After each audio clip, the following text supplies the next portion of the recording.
வணக்கம், welcome to Rajama home. இன்னைக்கு என்ன ரெசிபி பார்க்க போகிறோம் அப்படின்னா, உளுந்த வடை எப்படி செய்கிறது அப்படின்னு தான் பார்க்க போகிறோம்.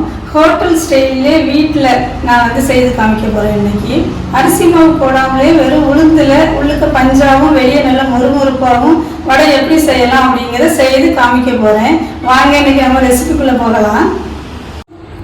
உளுந்த வடைக்கு நான் 1/2 கிலோ உளுந்துக்கு நல்லா கழுகி எடுத்திருக்கேன். இப்போ அதை நான் ஊற வைக்க போகிறேன்.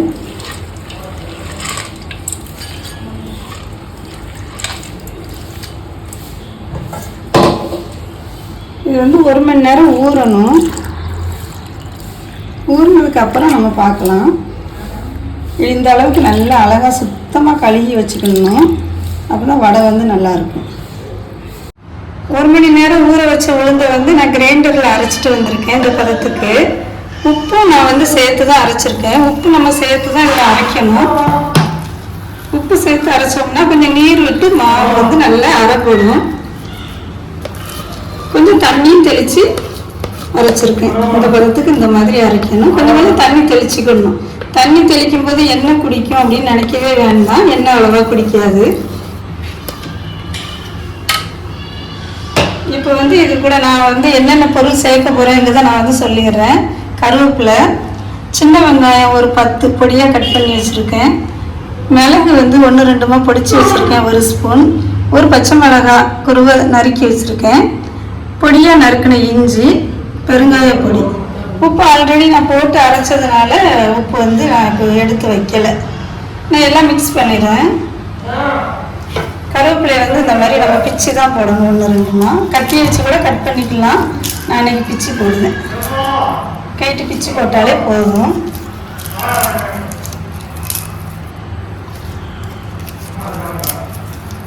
இவ்வளோ கருவேப்பிலை போதும். அது கூட வெங்காயத்தை நான் சேர்த்துக்கிறேன். பெப்பர் பொடி, பொடியாக நறுக்கின இஞ்சி, பொடியாக கட் பண்ண சின்ன மிளகாய், பச்சை மிளகாய், பெருங்காய பொடி. இதெல்லாம் ஒன்றா சேர்த்து நான் இப்போ மிக்ஸ் பண்ண போகிறேன். மிக்ஸ் பண்ணிவிட்டு பார்க்கலாம். வடைக்கு தேவையான பொருட்கள்லாம் போட்டு எல்லாம் நல்லா மிக்ஸ் பண்ணி வச்சாச்சு. வச்சுட்டு இப்போ நான் ஸ்டவ் ஆன் பண்ணிவிட்டு கடாயை அடுப்பில் வச்சுருக்கேன். எண்ணெய் சூடாகிக்கிட்டு இருக்கு. நல்லா சூடான உடனே வடை எப்படி போடுது அப்படிங்கிறத பாருங்கள். நல்லா சூடாகிடுச்சு. இப்போ வடை இப்படி கையை தண்ணியில் முக்கிட்டு அதுக்கப்புறம் மாவை எடுக்கணும். அப்போ தான் கையில் ஒட்டாமல் இருக்கும் மாவு. இப்படி நல்லா ஷேப்பாக உருட்டிட்டு இந்த விரலை வச்சு இப்படி நம்ம ஒரு குழி ஓட்டை போட்டு அப்புறம் எண்ணெயில் போட்டுற வேண்டியதான் வடையை. இதான் எண்ணெய் நல்லா சூடாகி வடை பொரிஞ்சிக்கிட்டு இருக்கு.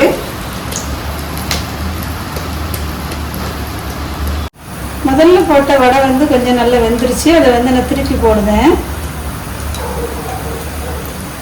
இந்த மாதிரி தண்ணி தொட்டுட்டு உருட்டி ஹோல் போட்டு போட்டிங்கன்னா வடை சூப்பராக வரும்.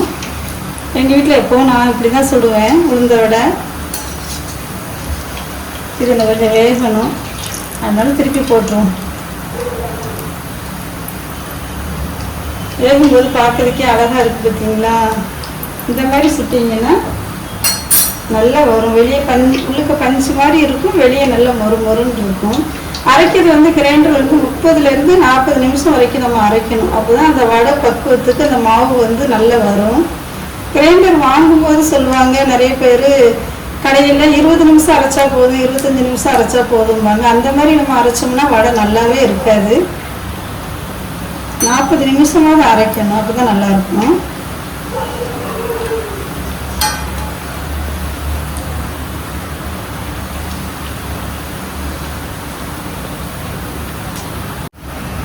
வடை பொன்னிறமாக நல்லா வெந்துருச்சு. சலசலான்னு அந்த சவுண்டு கேட்டதெல்லாம் அடங்கிருச்சு. இந்த ஸ்டேஜில் நம்ம எடுத்துடலாம். நான் ஒன்றா தான் எடுக்கிறேன்.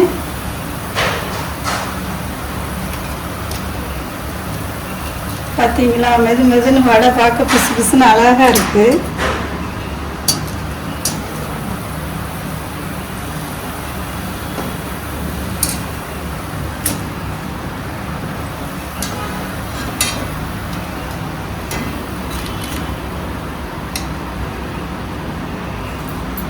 இது கடைசியாக போட்ட வடை கொஞ்சம் வேகாத மாதிரி இருக்குது. ஒரு நிமிஷம் இருக்கட்டும், நம்ம எடுத்துக்கலாம்.